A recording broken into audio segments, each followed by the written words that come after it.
first, item on the agenda is pay the bills. Any discussion?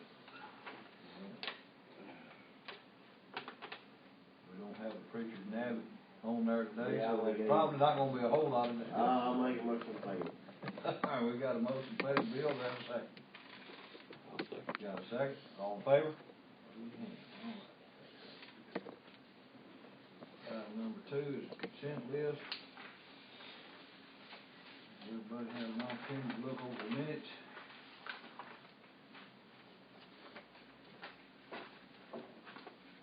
Hey, Katie, What?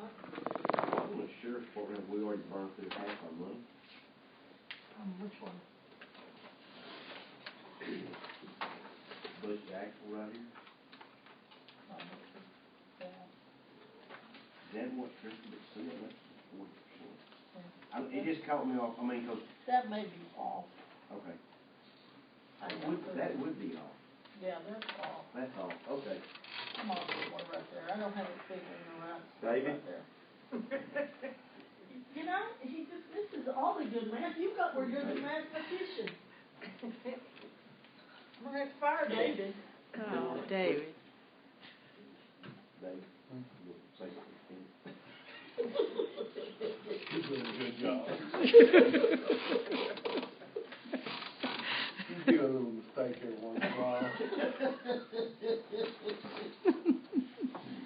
Oh, man.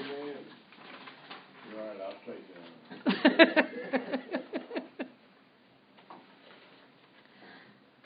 Any changes to the minutes?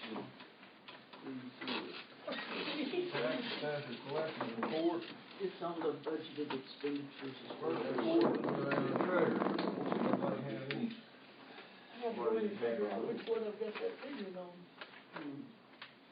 See, cause just on the, you got 75,000 right out, plus another, I don't know, 25,000. Pretty tight year, what, last 3 quarters. Cut him off. Yeah, it's the other side that's not adding up. Like you gonna get all the attention today, man. What happened now?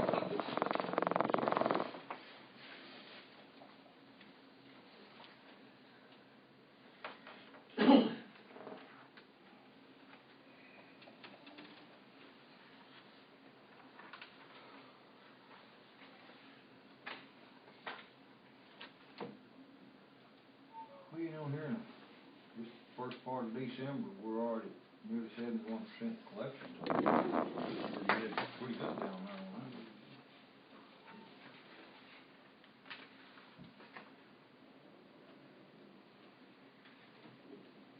Let's go to lunch.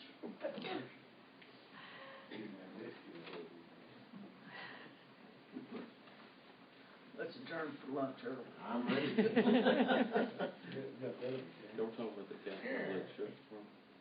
Well, yeah. That was that big. But Well, it's not yeah, adding right. what my deal was to see, it showed 54%. See, it says 65, that's 45, and 30,000, that's 75 already. Yeah. So Addition. there's 80. What caught me off guard was the 54%, we're not even through the first quarter. I'm thinking, wow, we done burned through half our money in about 2 months. I'm sure that's a computer glitch. Yeah, the computer name thing.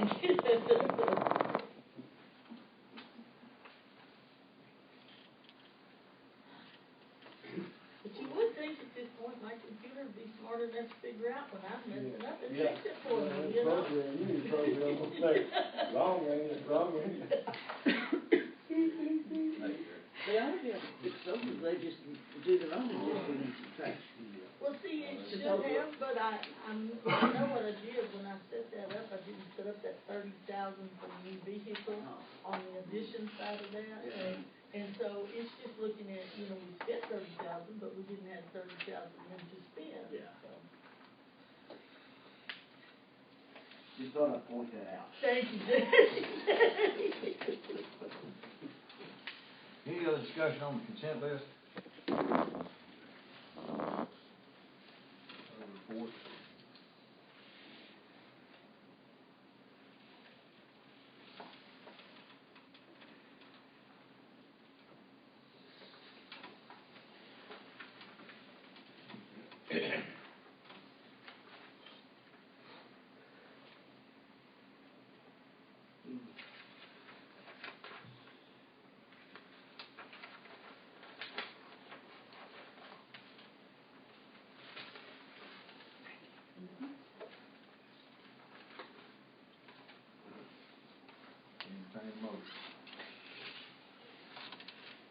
make a motion to approve the consent list. Have a motion to approve, have a second? David, second, all in favor? Did we? Item number 3, the auditor's report, and this morning we have Jim Wilson here from Sanford and Swindell. I don't know, I believe I just need to change that name. Well, Mr. Swindle died a couple of years ago, Did he? he still got his name on it. Still got his name on it, you know. Did he get killed or died? Yeah, it wasn't from his last name. Anyway, Ms. Wilson here to present our audit report for fiscal year 2011 and 12. Tell me where I can preach from. Do you wanna sit You wanna here? sit or stand? Do you wanna It sit does here? not matter to me, folks. I just need someplace to lay some papers. I'll grab up the chair.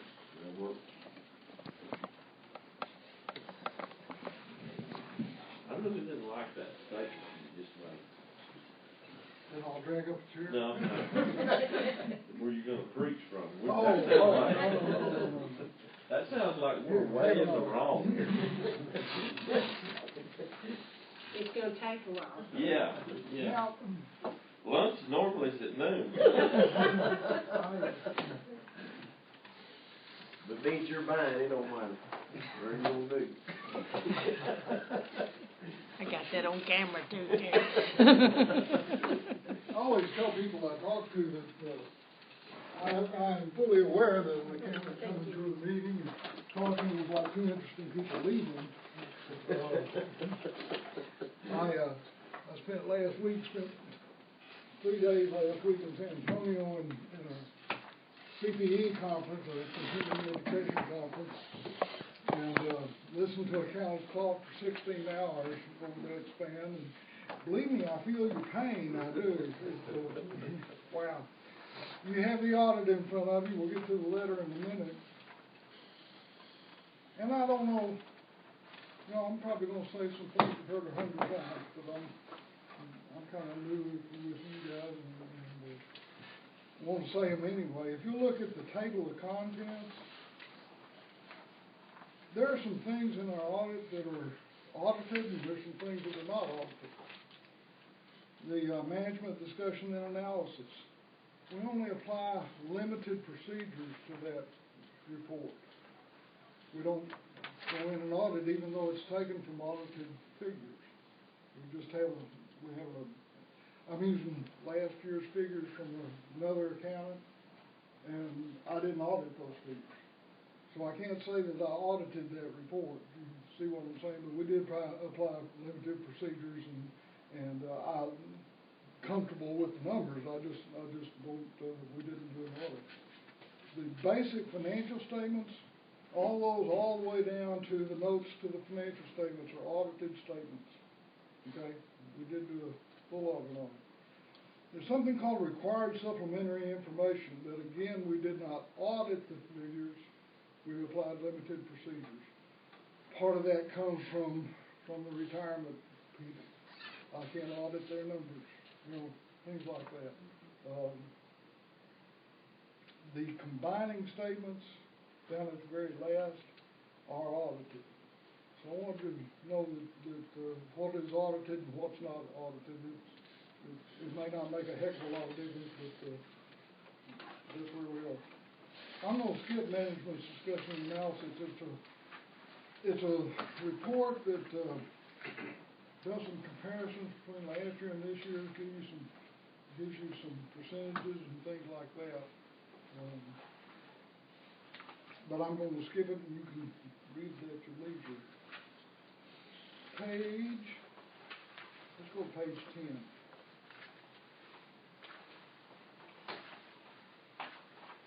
Y'all were talking about numbers and figures and we present 2 types of financial statements in a government audit. Accountants can do anything. If we look at something one way, then we can look at it another and we get 2 different numbers. But anyway, we have 2 different financial statements, presentations in an audit. One of them is called the government-wide financial statements, and that's what's at the first of your financial statements. That has a statement of net assets, it has a statement of net activities. That statement has all the equipment that you bought throughout history, or not throughout history, but that was still on the books, and accumulated depreciation on it, okay? It does not have capital outlay on it. That's basically the only difference. It is an attempt by the GASB, by the powers that be, the people who set the standards, to get governmental accounting more in line with a business type report. And so we put our assets on there. We take depreciation on those fixed assets. We do not expense the assets that we bought this year. That's the only difference between the two reports. The other one's called the fund financial statements, and it has capital outlay on it. It does not have depreciation on it. It does not have accumulated depreciation on it. And there's pieces of paper here that will reconcile those two reports, but I wanted you to see what we were looking at. Statement of net assets. Of course, cash and cash investments is the biggest thing. It's $1,139,264. Capital assets are $1,303,983, and that's the land, road and bridges, and building improvements and furniture. All that is $1,303,983. Total assets are $2,443,248.31. Invested in capital outlets, capital assets is $1,303,983.78, because that's what the capital assets are. The other items right below that, restricted for, you see the non-major funds right there, community supervision, the attorney hot check fund, the records management, all of those are restricted because they've been set aside for a certain purpose. Unrestricted net assets at the end of the year were $1,060,176.65. Total assets $2,443,248.31. And by magic, assets equal net assets. Okay. Statement of net activities. Across the top, you've got the function and the program. You've got expenses. You've got charges that were made for services. You've got operating grants and contributions, and then a net. Okay? Expenses come first. Why in the world? If I'm trying to make this like a business operation, most business operations show revenues first, right? By then, we show expenses first. Why? Because the function of a government is not to make money. The function of a government is to provide services. So that's why expenses are presented first. Okay? You see that all the expenses total $1,893,523.88 for the year.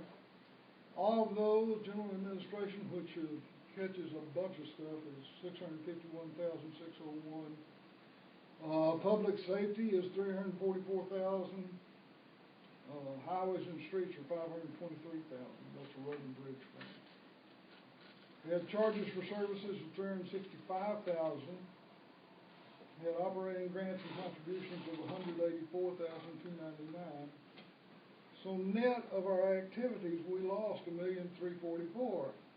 That's not exactly right. We just didn't charge as much as what we put out. But now I get to go in and I get to add back what we call general revenues. Major thing about that is taxes. I get to add my taxes back in, $1,423,961.54, and that's why you have taxes. They don't apply to any specific part of the government, but they what can I say? They help the whole government, the government as a whole. $1,423,961.54. Some miscellaneous revenues, some interest income. Total general revenues of $1,474,288.61. That makes the change in our net assets for the year $130,204.31. Our net assets at the end 2,443,241.31. Hopefully that matches the number on page 10, and it does. Now let's switch gears. Now we're in what we call the fund financial statements. You will see that there is, well, you won't see it on here, but, these do not have, the assets on the books. They don't have the equipment on the books, they don't have accumulated depreciation, they don't have depreciation expense, okay? For this thing, we've got general fund, road and bridge fund, non-major governmental funds in total. Cash and equivalents for the government as a whole was $1,139,264.53. I saw that number on the first financial statement that we did. Cash didn't change, of course. Fund balances are also the same. You've got those that are assigned for those specific purposes that we saw. Unassigned fund balance was $1,060,176.65, and total fund balances were $1,139,264.53. Here's the reconciliation between the two. Page 4 that we just got through with, the fund balance was $1,139,264.53.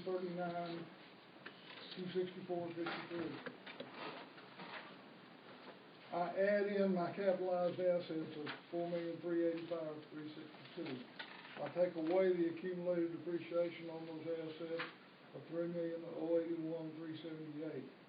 And behold, I get a net assets of governmental activities of $2,443,248.31, which should be what the number that was on page 10. Okay. Just like I'm saying, what we do is capitalize the assets, take depreciation on those assets, and that's the only difference between the two statements. Page 14. Statement of revenues, expenditures, and changes in fund balances. Revenues, taxes were $1,423,961.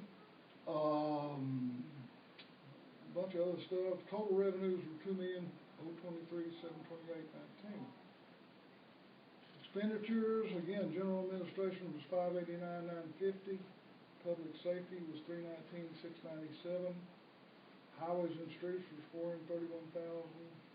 Capital outlay is right at the bottom, $107,174.06 for the year. Makes my change in fund balance $201,918.32, and my ending fund balance $1,139,264.53. Made money this year. And that'll show up again when you look at the budget, which will be in 2 pages. Again, another reconciliation just to reconcile the income statement to the statement of activity. Total change in fund balances that we just saw on page 14 was $201,918.32. I add back in the expenditures for my capital assets for the year, $107,174. I take away the depreciation for the current year that we booked, which is $178,888.07. And my change in net assets on page 11 was $130,204.31. Again, just a reconciliation between the two statements. Page 16 is a statement of fiduciary net assets. We have funds, of course, you know, that are not considered governmental funds. We have them in a fiduciary capacity. We get money in and then we pay it out. We get money in and we pay it out. In the year, those assets were $422,380.29.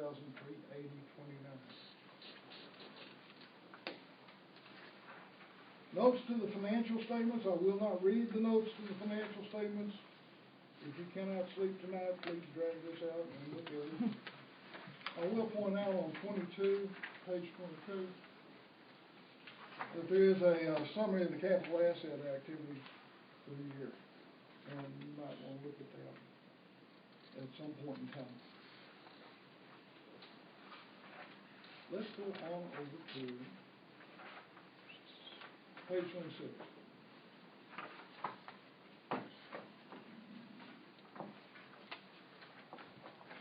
I hear you guys talking about numbers, and realizing that was 54% and not what it should have been. This statement is backwards to me, and it always has been. This is a schedule of your retirement funding, okay? Look at the last year listed there, which is 2011, okay? Some actuary came in and valued our assets. You know what an actuary is? It's an accountant without the sense of humor. Some actuary came in and valued, okay. Some actuary came in and valued our assets, discounted them to the current date, and did all kinds of numbers, and came up with $1,798,414 in assets, okay? Did the same thing to our future liabilities, okay? Saying that as of right now, we have $1,798,000 in assets, and we have $2,095,000 in liabilities. Which number is bigger? Liabilities. So even on that third column, even though that third column is a positive number, the assets are smaller than the liabilities, so that means that number is something that is old or going to have to be made up, or we're underfunded, okay, on our retirement fund. Okay? That's why it's backwards to me. That number ought to be in big brackets, because it's not. I didn't design the schedule. We're 85.83. How can I say that? Actuary assets divided by the liability is 85% of the liability. Can I say that? Is that making sense? We're approximately 14% underfunded on our retirement fund. Okay? Wait, is this typical? And who was that accountant with no sense of humor? I have no clue, but he works for the county district retirement system, or they contract out for him. Is it typical? It's not atypical. I know I do several governments, and a couple of them have positive balances, some of them have negative balances. How far negative? 14%? Not as probably as deep as I get, probably as. So this is something we need to address? You are currently putting in at a rate of 9.64. Yes, but the rate went down this year to 9.2, I think. Okay. The rate actually went down. And that is something else that is actuarially determined to get you back, where at the end of the day, your assets equal the liability. But if our rate went down, well, that puts us at even a worse scenario. But TCDRS figures that rate based on how many people retired and everything. And how many workers you have working for you, put them into the fund. Right. And employees put in 7% of their check. You knew that, I'm sure.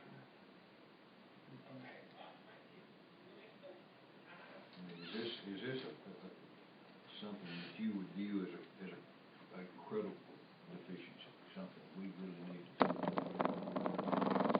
Assume we could work the retirement system and boost that 9.2 up if we needed to.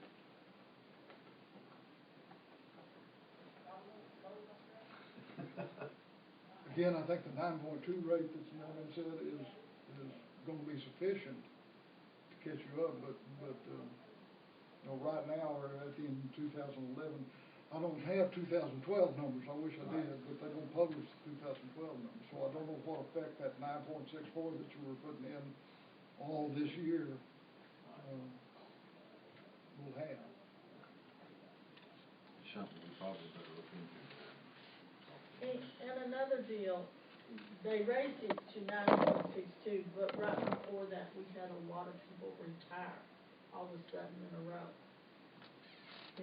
We had. Well, that's, 2 years ago. And so you had that big hit on the account, and then they raised our rate, and so we've been paying it back in, catching back up.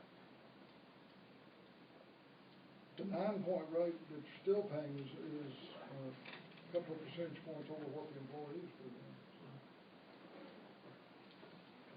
And I said that just to say that I think the couple of percentage points is what's catching you up, or what was intended to catch you up.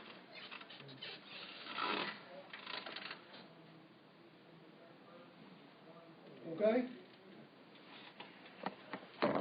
27, general fund, budget versus actual. There are 2 columns for budget. I understand why we do it, but it gets confusing. Those columns are both the same, because you didn't amend your budget during the year.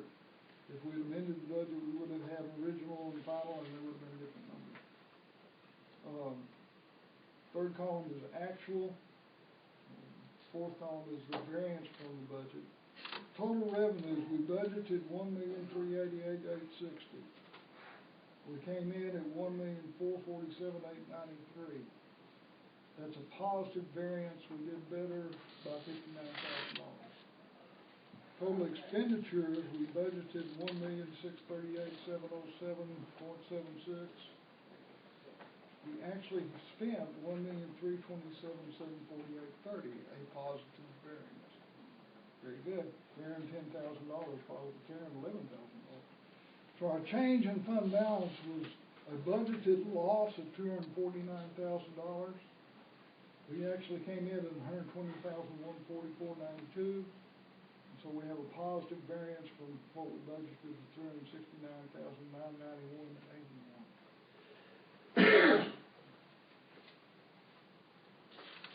I want to say that's a good job of getting revenues and controlling expenses. But I may be ignorant and something didn't happen that was supposed to happen. I don't know. Road and bridge fund, same type of report. Total revenues were the budget was $517,664. Actual revenues were $546,385, a positive variance of $28,721. Expenditures, we budgeted $712,714. Actual expenditures were just $479,000. We had a positive variance of $233,226.61. The net change in fund balance for the year, we budgeted $195,000 down. We came in at $66,897 positive.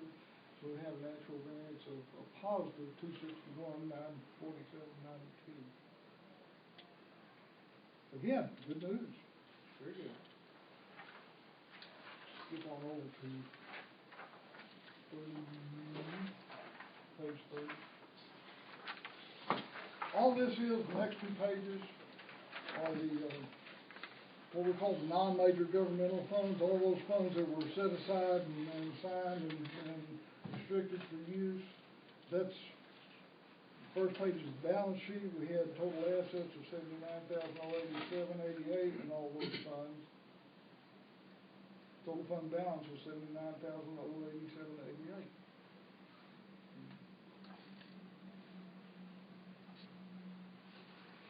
Next page shows the revenues.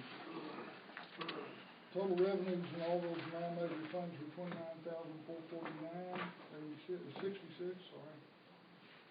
Total expenditures were $14,574.18. So the change in fund balance was a positive $14,875.48. The ending fund balance at the end of the year was $79,087.88. Questions, comments, complaints, criticisms, adds, drops, deletes. That's the end of the audit report. I can't go any further. You have a letter from me, hopefully. Again, some of this stuff is just what you've seen for years and years, I'm sure. The only thing I'd like to say is at the bottom of page 2, we, my firm, and I, have some recommendations for you. Please, these are recommendations.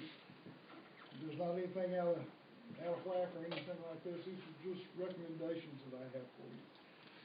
The county clerk has custody of several fiduciary accounts, and of those accounts, the recording fund account, the county court fund account, and the district court fund account, those appear to be county funds, not fiduciary funds. They appear to be county funds.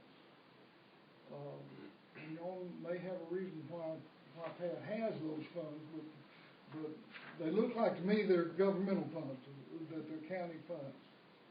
And I'm recommending that the county take those over. What was your recommendation? That they become county funds instead of fiduciary funds. They're supposed to be in the general fund. Yes, ma'am. We tried to, I mean, that's a law, I think. Belinda tried to give it when I think the law changed to Belinda. And she didn't want to take it because, and then I had asked Annie when she and I took office, do you want to take these accounts, because I think you're supposed to have control of them. And, of course, she was new, and we decided to wait a while. Well, now she has a better understanding of it, and it's the law. They're supposed to be that way. I know, it's, we have it on the next agenda item for us to address those particular accounts. That's not a major deal, it's just something that probably I think ought to happen, we think that's right. There's another fund. And we've discussed this before, and Yeah. feel like that's a recommendation that we had already felt like we needed to do. There's another fund, and it's called the Justice Court Fund. Now, I'll tell you what happens with that thing. The JP deposits money. We record it on the books as revenue. When the JP sends the money to the general fund, we record it as expenses in the general fund. When the general fund receives the money that the JP sends to it, it records the revenue. And then it records the expenses that are paid out of that fund. And in the end of the game, those two, the general fund and the Justice Court Fund come together and are merged together. So what I have is two sets of revenue, double revenue. And expenses that are not really expenses, they just transfer money over to the general fund.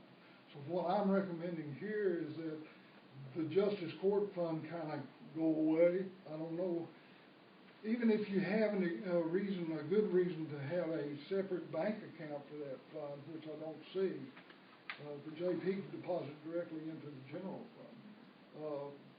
We shouldn't be recording double revenues in the thing, when the JP sends us revenues and then when he gets revenues. So I'm kind of recommending that the Justice Court Fund go away. And That would just simplify things. Sure. That would simplify things. It certainly would, and Should have had it done. yeah, and I think Andy agrees with what I'm trying to do. Those are only two recommendations. On the next couple of pages, I hope you had one copy, not two. Our adjusted journal entries that we made this year. You can see that those are not very big numbers. A lot of them are, that number 2 is the adjustment we made for the Justice Court. Double recorded.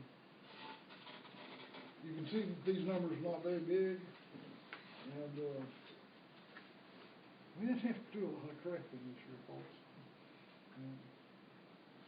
Annie may have gotten lucky, but I think maybe she has her stuff together, okay? She does a good job. She's pretty good. Yeah. We pick at her, but she's pretty good.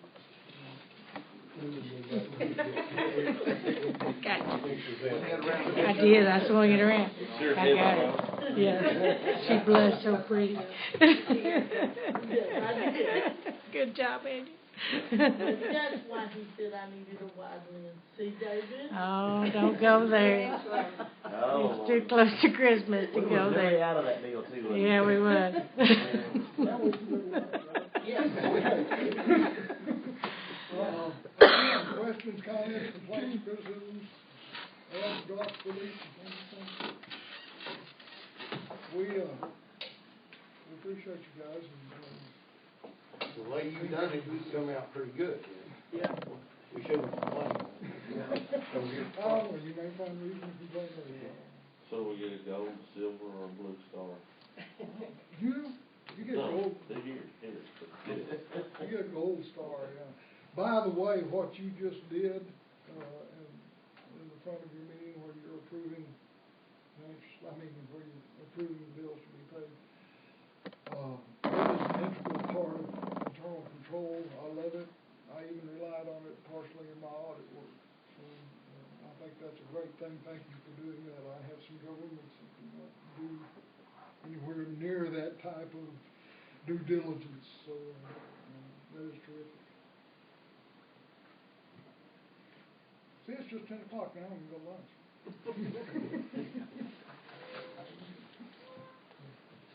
Anybody have any questions, Jim?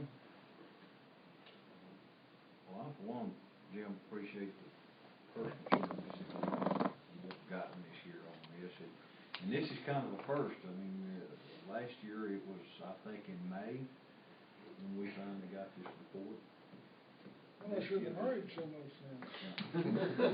This gives us a place that we can look, and just like on the recommendations, it's given us an opportunity to, I've got all those listed on the next agenda item, so we can address it now rather than 6 months from now.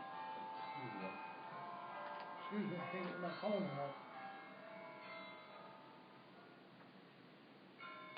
We're all nuts. Pardon me.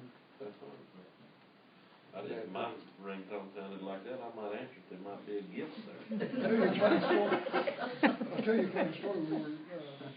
We did our church choir deal this weekend.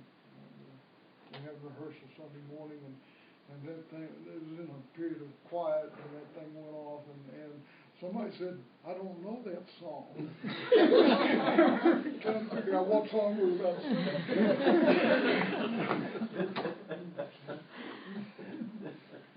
It was very nice.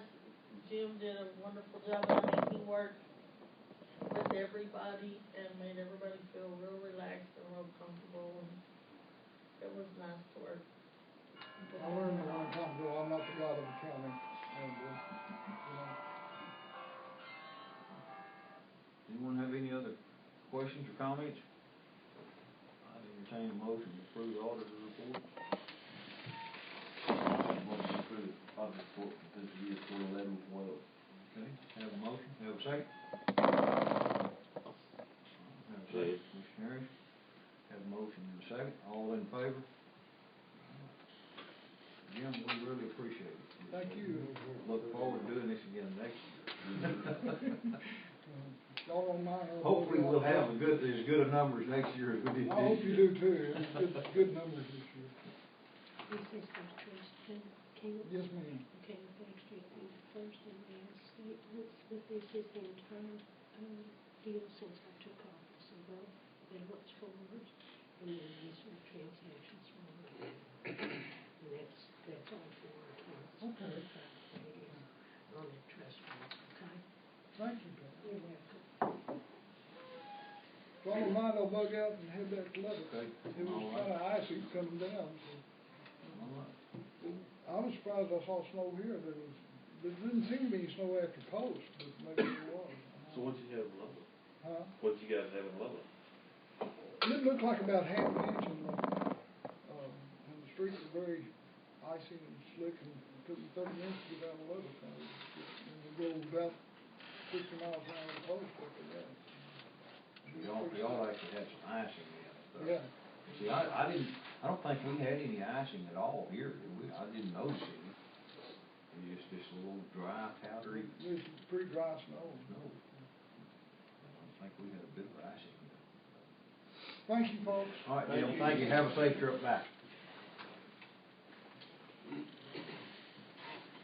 Okay, item number 4, and that's to address the recommendations that Jim has made about, there's actually 4 bank accounts, 3 that's under the clerk's control right now, and 1 under the AP's control. And I for one think we need to follow through on his recommendations, close those accounts and put them under the treasurer's bank, yeah. We need to leave one county account open because Patty has to have a bond, a place for cash bonds. Yeah, and Do you before. leave it I in one don't of these think- accounts, or do we need to establish a separate No, account? I think we need to establish a cash bond account, because before, I don't think there's been any deposited since I took office, but before they were always put in court, that court account. So we need to establish a new, cash bond account, and let me pull that money out before I turn these over, and put it in that cash bond account. What? Money out of all these accounts, put it in. Well, it's just, I think it's only gonna affect the county court fund account, but I'm not positive. I don't think I have any in district court, but I'm gonna have to look. But I just need to establish a county court, cash bond account, and pull that money out of that court fund and put it in there, if I have any, for the amount of cash bonds that I have. So some of the funds you still need to have. Yeah, I control still have over. cash bonds, in county court funds, so we need to set up, I think there should have been a cash bond account, and there wasn't, so I need to get those cash bonds out and put them in a cash bond account. Now, So it would be minus that, what I turned over. okay. But yeah, that's the law, that, they should have I been. have not talked to Mike. Really, the only change, because Mike has no control over his accounts anyway, the only change for Mike is what account number he's depositing into. Okay. Because he already brings me a deposit slip and a report. He can't write checks, he can't do anything. The only change for him is simply gonna be the deposit number he puts on his deposit slip. Do you want him to continue depositing those funds in the bank, or turn those funds over to you, for you to deposit? At And this that would point- be the, At this point, the way he's doing it works out, where he makes his own deposit and everything and carries over there. At this point, that is working. Because, I get the report and I get the deposit slip and I can reconcile them back to each other. Like I said, the difference is gonna be,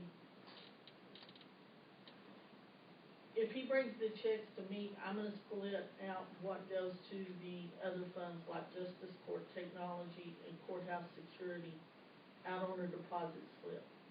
If I let him make the deposits, I will have to go in once a month and write checks out to Courthouse Security and Justice Court Technology.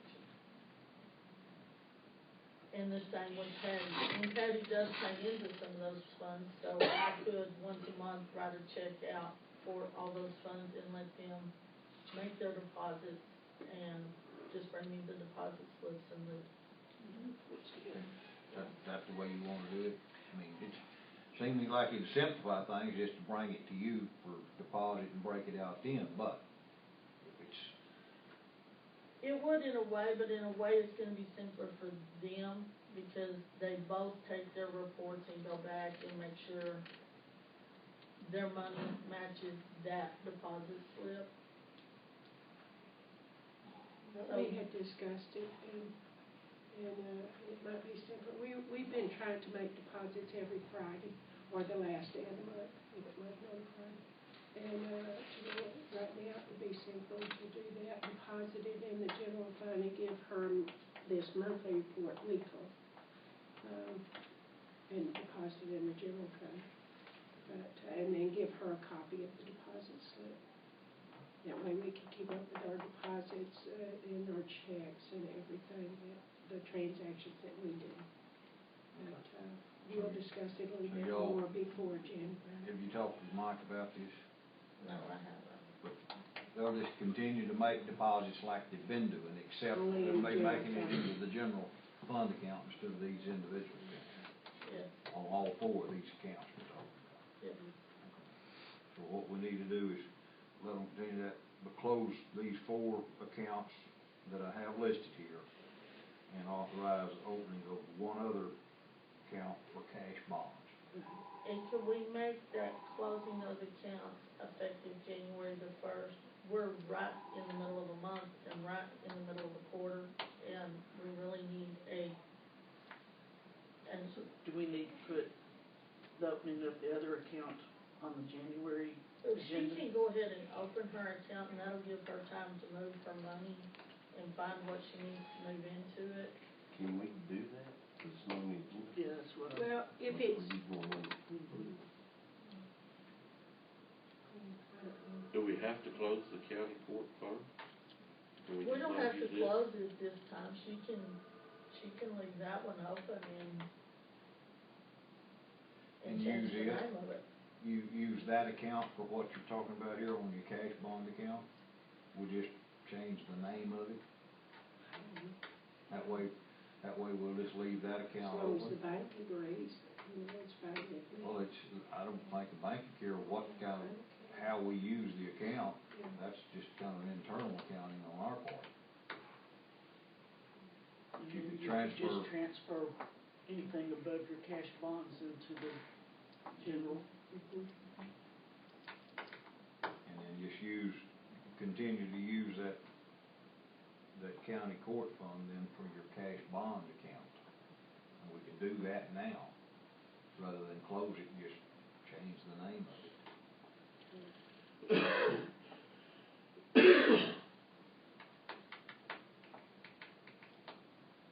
That's the last one that's listed on the agenda here. Right.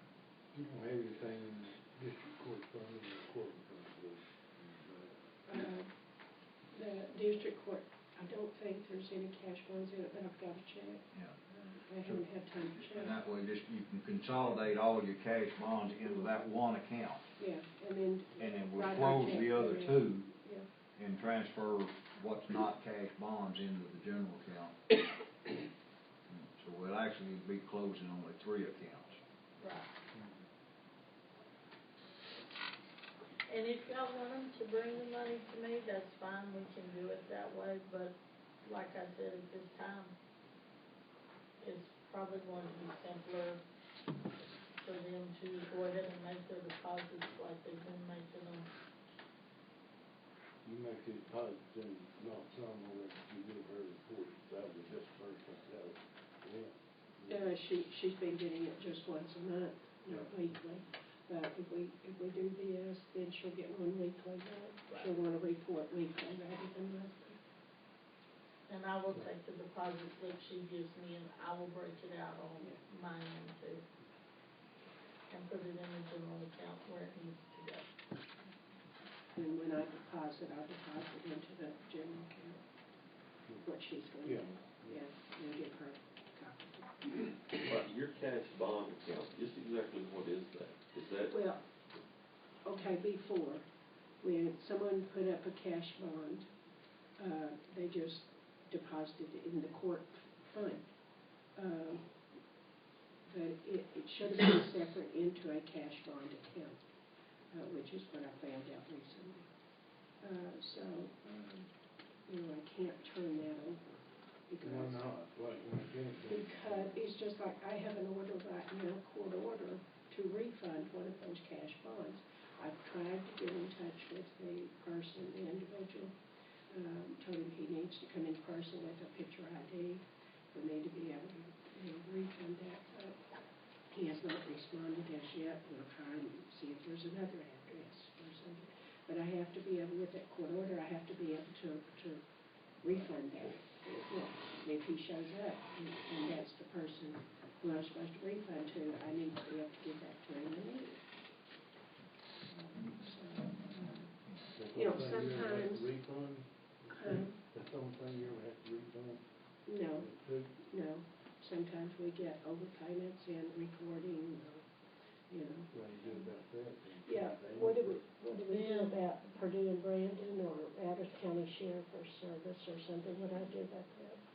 You'll just tell me who to pay and I'll put the checks and the check will come through the general account. We don't get that many cash bonds, we do. No. We didn't get one at that time. We had one $2,500 cash bond about a year ago. Yeah, but don't have that many.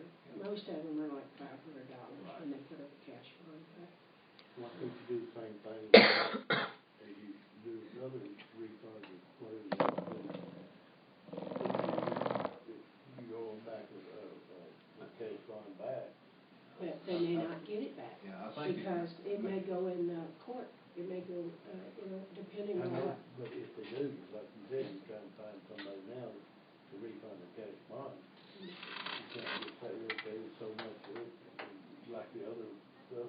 But the cash bond is going to be like her trust account. Oh, Yes, sir. And I don't touch her trust accounts. Those are put in the charge of the county clerk. I mean, she's the one that's ordered to hold them. She's the one that, That's by statute. yeah, she's the one that has The to trust account account, for is that them. in this county, it's a separate account? Yes, they have their own accounts, and she is ordered by the courts to establish those accounts. And I truly believe that cash bond is gonna be the same way, because it's all dependent on the court orders that comes out as whether you give them their money back or. Or whether the county keeps it. Yeah. In a lot of the cash bonds, when it goes to court, if you don't plea or if it's found guilty on that thing. It go to court costs. The court, then court costs and fines and all are taken out of that before, that way it assures that those fees are paid. And then any remainder then is returned back to the defendant. Yeah. So that assures, and it keeps them having to come up with. Yeah. That was what they Yeah. doubled the money on. Yep. What about when a bonding agent, like a bail bond, is there any money transfer there? Yes, Yeah, there- from the defendant to the bond. Yeah. but I mean, we get a $15 Yeah, service fee. yeah, a fee on it. And that automatically goes into the general account. They paid us $15, they pay the sheriff's office $15 for every bond they issue. And the sheriff's office turns that money into us, and that, where you see miscellaneous citations, that's where most of that money comes from, is from those bonds. Occasionally, we'll have somebody pay for service, but most of that money comes in through bonds. $15 at a time. Yeah, I just wanted y'all to see that that's what the library got. They did get their money. Yes. Is that young? Yeah, that's what a he- fee that the bondman charges the defendant. And then if you jump, then he's gotta come up with the rest of it. Well, It's, That's a not right deal. I don't know if there's ever been a bond pay off a bond in Stonewall County. I don't know. Now, see here, we had a little deal where we were having our docket call, and we were getting defendants that wasn't showing up. And of course, when we send the notice out, they're required to send it out 10 days prior. And if they've got a bonding company, we send them a copy. And was getting word that we were having some defendants that weren't showing up, the bonding company wasn't showing up. And the process then is normally, after we announce their name 3 times on the courthouse steps, then we order judgment nisi on the thing, issue a warrant for the arrest, and then that's a civil action then against the bonding company. They have 20 days to answer. And they normally answer, but it had just been allowed to go. Yeah, they got, And then, here, what's that been, a year ago, Patty, we filed all those, we had a large docket call, a bunch of them didn't show up. Bonding companies went to call to me, screaming through the roof, and I told them, I said, look guys, I'm not trying to hang y'all out, I'm trying to get your attention.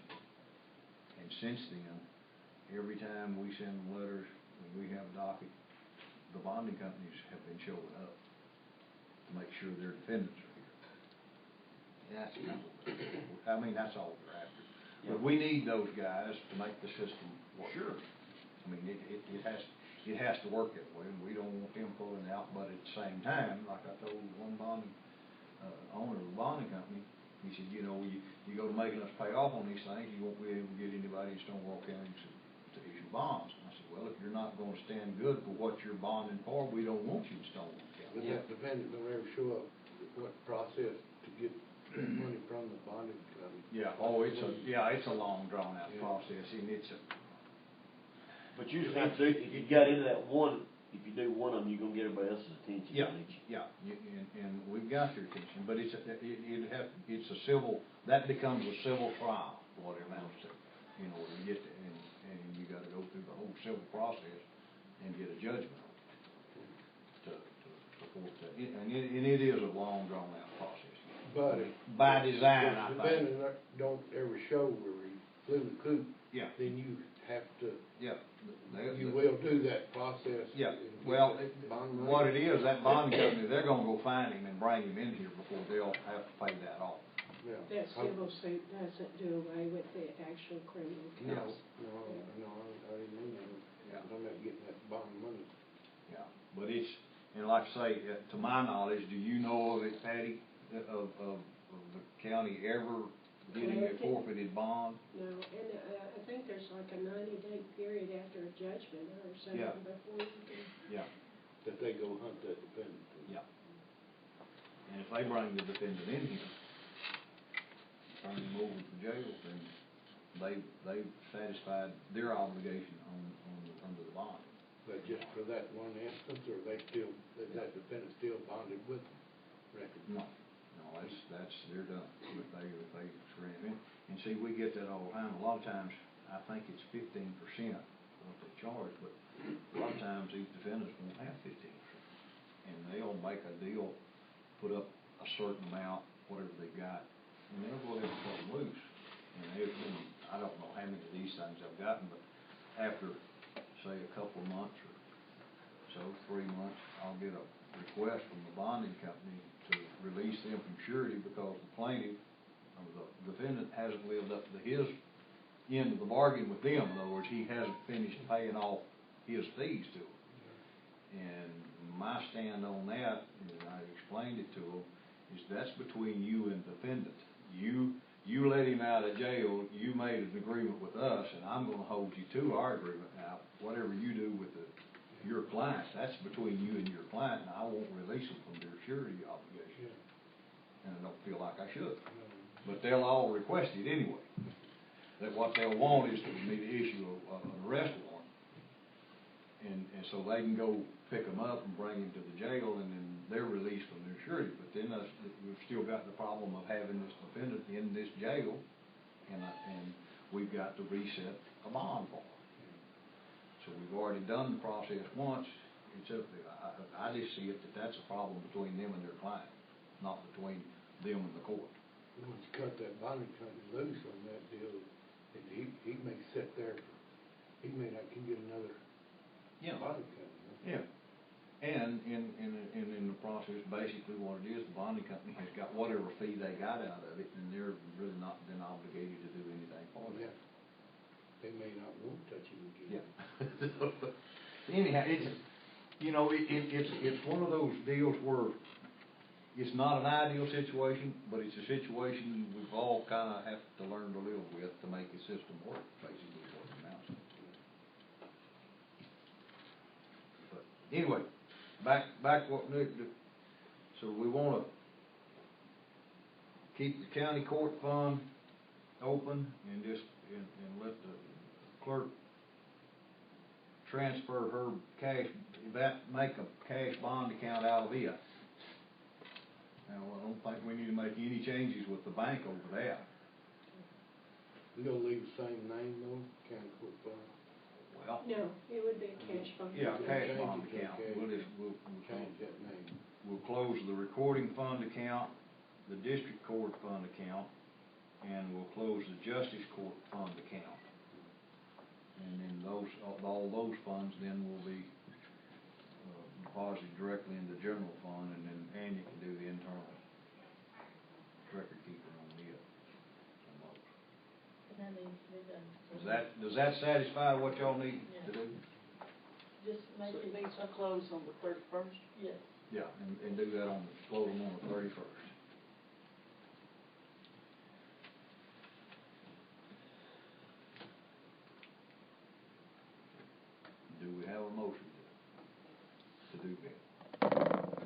that'd be close the top 3 accounts on that list on the agenda. Leave the county court fund, it's at the bottom of the list, leave it in place, change the name to the cash bond account, and leave it under the control of the clerk. I made the close justice court fee account, district court fund account, recording fund account. Keep the county court fund, change name to cash bond account. Put those 3 accounts in the general fund. That cover it? Okay. I have a motion, do we have a second? We got a second? All in favor?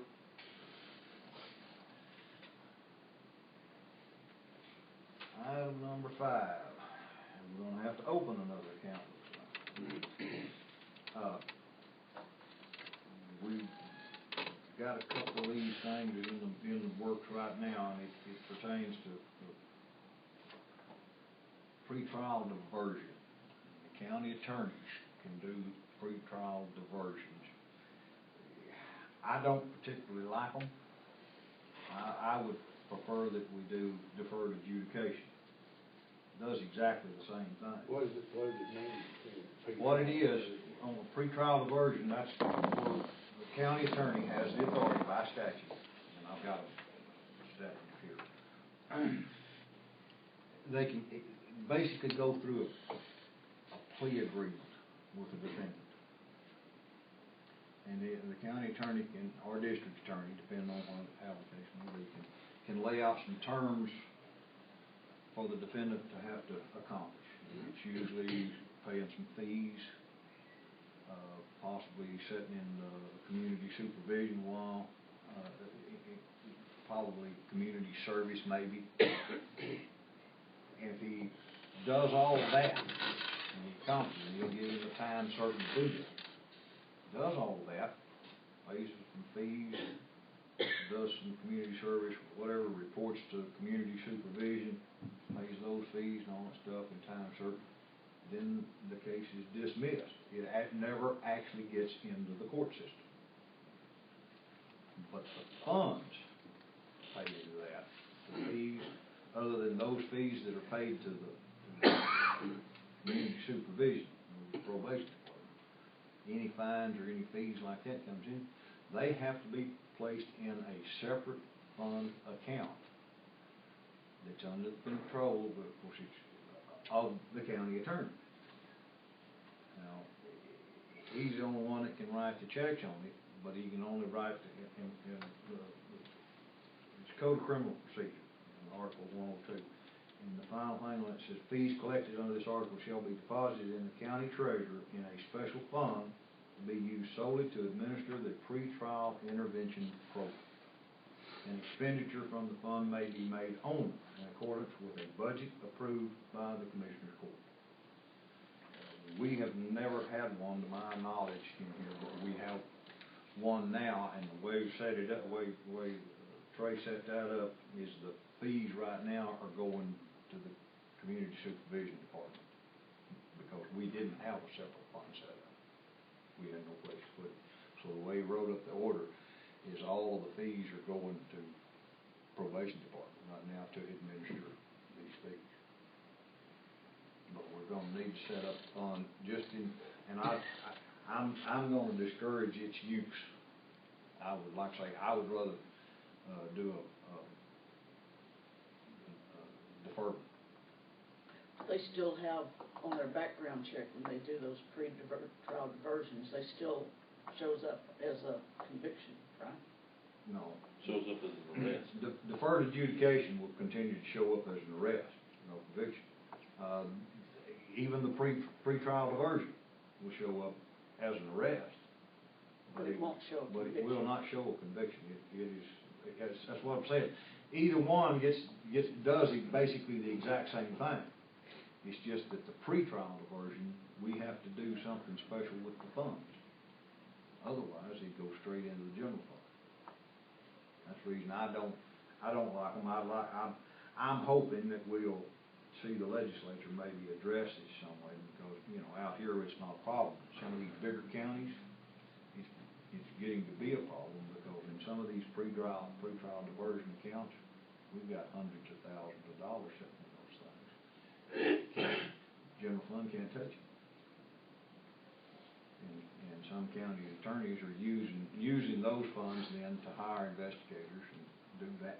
Or that fund here, you wanna set up, particular fund instead of. Yeah, money set up going a pretrial diversion fund account. Yeah, and the CA's the only one that's got, He's the one that writes, it's kinda like a hot check fund. yeah. He's the one that gets to dictate, but within the parameters set by the Commissioner's Court. And there's not a whole lot on the statute you're gonna read, I mean, you just, and basically what I just read you, that one, well, it's. Then we set what he can Yeah, spend that money for. the expenditure from the fund may be made only in accordance with a budget approved by the Commissioner's Court. So if he's paying some extra salaries or something for investigators or secretarial service or whatever, it has to be set by this court before he can. He can't touch it. No, he can't. Just say, okay, we don't set nothing for it. Right. And Then that money just sits there. There's nothing to be done. When would we set the particular items that he could use that money for? I'm assuming during the budget process. Be about the only time we can, either that or we'd have to make an amended budget. And I don't want to do that. It might be next budget Yeah. process with this fund. Yeah. This- Once we establish the fund, then we can establish a couple of line items for that fund, and so this is the only thing we can use those funds for, or establish any line item. That way, if any fund comes in, it's just gonna sit there until such time the court decides, okay, we need to do something with those funds. Or we have something come up that we wanna, look at, and then we can put it in the budget. It's like I said, I have real problems with the way that thing's been set up. People that are supposed to be wiser than me, Would any of that ever go to court cost? Huh?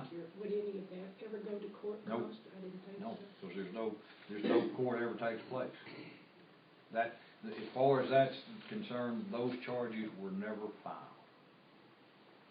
There's absolutely no court history at all in one of these things. And that's the reason I don't like it. And we've got one case right now that they've done that way on the nine. Is there two? This was probation, I don't think Chris likes that too much either. Chris Davis, the chief probation officer, I don't think he likes them either. Then they end up having to administer something that's actually not been through the court. No, he's costing them money, it's costing us money. Yeah. Just throwing cases out. Yeah. Yeah.